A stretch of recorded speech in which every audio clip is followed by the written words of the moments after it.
할렐루야, 좋은 아침입니다. 오늘도 말씀으로 하루를 시작합니다. 슬기로운 아침 시간 시편 92편입니다. 여러분은 어릴 적에 빨리 어른이 되고 싶은 마음이 있으셨어요? 저 같은 경우는 빨리 어른이 되고 싶어 했습니다. 나이가 어리다 보니 제한되는 것도 많고 어른 되면은 조금 더 훨씬 자유로울 것 같아서 어른이 되고 싶어 하는 마음이 좀 강했던 것 같아요. 그런데 막상 어른이 되면은요, 나이 먹는 것이 염려가 되어서 젊음을 유지하기 위하여 많은 시간과 비용을 투자하는 것 같습니다. 남성들 같은 경우에는 열심히 운동을 하시는 분도 많고, 여성분들은 피부 관리 및 때로는 성형도 불사하면서 젊음을 사랑하고 유지하기 위하여서 수단과 방법을 가리지 않는 것 같아요. 그런데 오늘 본문 시편 92편에서 나이가 들어도 젊음을 유지할 수 있는 놀라운 방법을 알려주고 있습니다. 오늘 이 말씀을 통하여서 여러분의 삶에 젊음과 싱그러움이 있길 소망합니다. 10절 말씀입니다. 그는 늙어도 여전히 결실하며 진액이 풍족하고 빛이 청청하니. 아멘. 늙어도 열매를 맺을 수 있고 진액이 풍성하고 항상 푸를 것이라고 말씀을 하고 있습니다. 늙었는데 어떻게 이런 일이 가능할까요? 시간의 역설과 같은 놀라운 말입니다.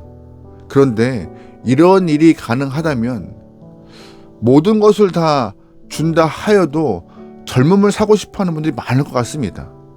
감사한 것은 하나님 안에서 이런 젊음을 누리고 유지할 수 있는 비결이 있다라고 오늘 본문은 말하고 있어요. 아주 은혜로운 말씀이죠. 1절 말씀이에요. 지존자여 시편금과 비파와 수금으로 여호와께 감사하며 주의 이름을 찬양하고 아침마다 주의 인자하심으로 알리며 밤마다 주의 성실하심을 베풀미 좋으니이다. 아멘. 오늘 시편 92편의 표제는 안식일의 찬송시라고 되어 있습니다. 안식일에 주님의 전에 올라와 하나님의 백성들이 하나님의 이름을 높여 찬송을 부르고 있는 모습인 거예요. 여러 가지 악기로 하나님을 찬양하고 하나님의 이름을 영화롭게 하는 것이죠. 즉 우리가 젊음을 유지할 수 있는 비결이 뭐예요? 첫 번째, 항상 찬양하고 감사하는 것입니다. 아침마다 밤마다 주의 인자하심을 노래하고 주의 성실하심을 찬양하는 것이 우리의 젊음을 유지할 수 있는 가장 중요한 길이라고 시인은 힌트를 주고 있어요. 우리 인간은 영혼과 육체로 이루어져 있는데 그 영혼과 육체는 분리가 되지 않고 하나로 연결되어 있습니다. 그래서 영혼이 기뻐하고 즐거움을 누리면 육체도 영향을 받습니다.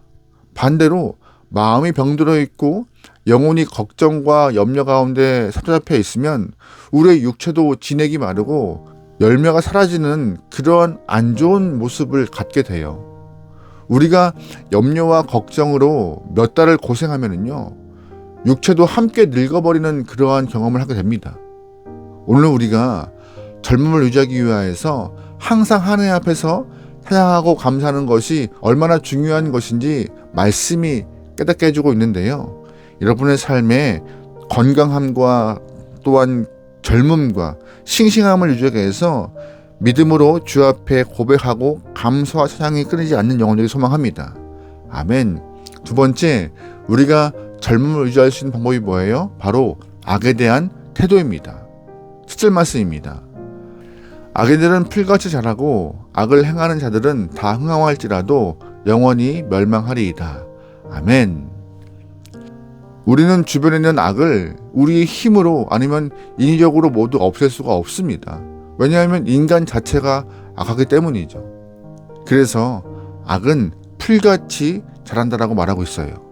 아무리 베고 또 베어도 장마철에 잠깐 한눈 팔고 뒤돌아서면 그 풀이 커 있는 것과 같이 악이 그만큼 자랄 수 있다는 것이에요. 악에 대한 결벽증 때문에 주변에 있는 모든 악을 없애버리겠다라고 마음먹은 사람들이 있을 수 있습니다. 그럼에도 악은 풀 같아서 주변에 늘 존재하고 있는 것이며 여전히 성장하고 있는 것이고 또한 흥왕하고 있다라고 오늘 본문은 말하고 있어요. 그런데 중요한 것은 뭐예요? 악인은 반드시 망한다는 것입니다.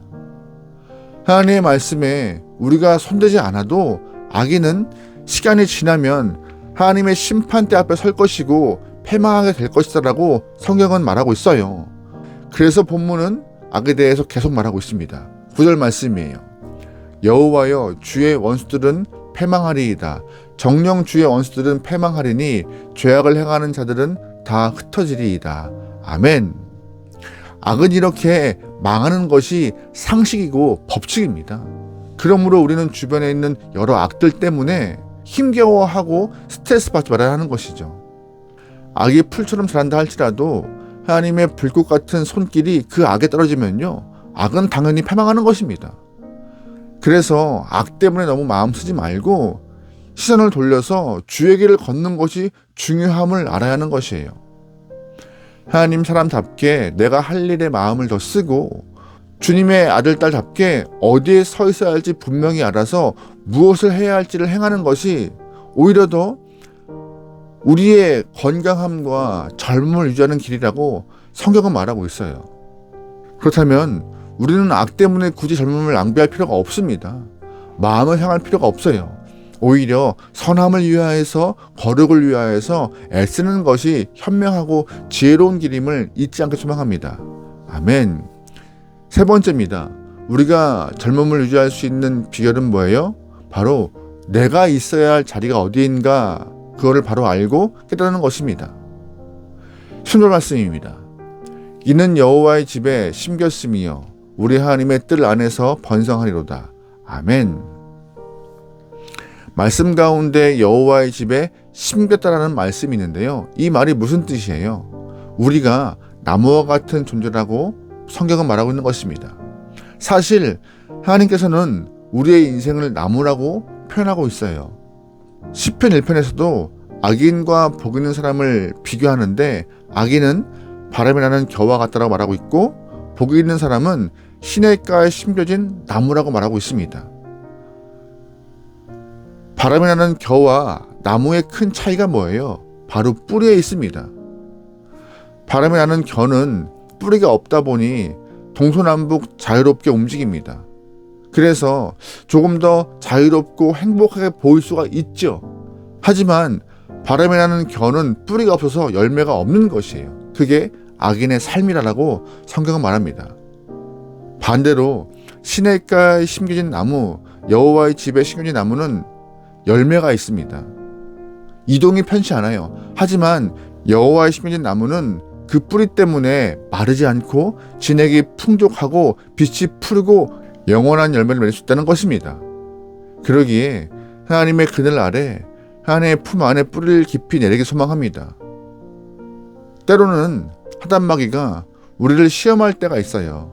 자유롭게 다니는 것이 인생의 낙인데 왜 불편하게 뿌리를 내리려고 하느냐, 우리에게 속삭이죠. 하지만 우리의 뿌리가 깊이 주 앞에 닿아 있을 때, 주님께 심겨져 있을 때 열매를 맺는 즐거움이 있음을 여러분 꼭 기억하셔야 합니다. 부디 여러분의 삶이 하나님 안에서 하나님 가까이 뿌리를 내리기 소망합니다. 그래서 하나님께서 원하시는 열매가 가득한 삶이 되어서 풍족함이 있고 푸르름이 있고 젊음이 있는 주의 백성에게 소망해요. 오늘 시편 92편은 주 앞에서 감사와 찬양을 멈추지 말라고 합니다. 그리고 악에 대한 신경보다 선함을 이루기 위하여서 초점을 옮기는 삶을 말하고 있어요. 마지막으로 주님께 뿌리를 내려서 열매를 맺고 살라라고 말하고 있습니다. 이런 모습이 영혼에게도 육체에게도 젊음과 힘과 활력을 줄 수 있다고 성경은 증언하고 있습니다. 그러기에 하나님께서 허락하신 이 귀한 말씀들을 마음에 잘 새겨서 더욱더 주와 함께 할 수 있는 귀한 영혼, 그리하여서 마름이 없고 부족함이 없고 활력과 힘과 젊음이 있는 여러분의 삶이 되기를 주님으로 축원합니다. 아멘. 기도하시겠습니다.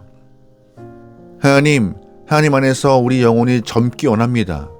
더욱더 강건하고 힘을 내고 푸르러서 주님이 허락하신 믿음 안에서 열매가 풍성케 나오니 우리의 삶을 인도하여 주시옵소서. 주님만 바라봅니다. 말씀에 반응합니다. 그래서 열매를 맺고 주 앞에 칭찬받기 나오니 우리의 모든 순간마다 늘 동행하여 주시옵소서. 모든 걸 맡기오며 예수님의 이름으로 기도합니다. 아멘.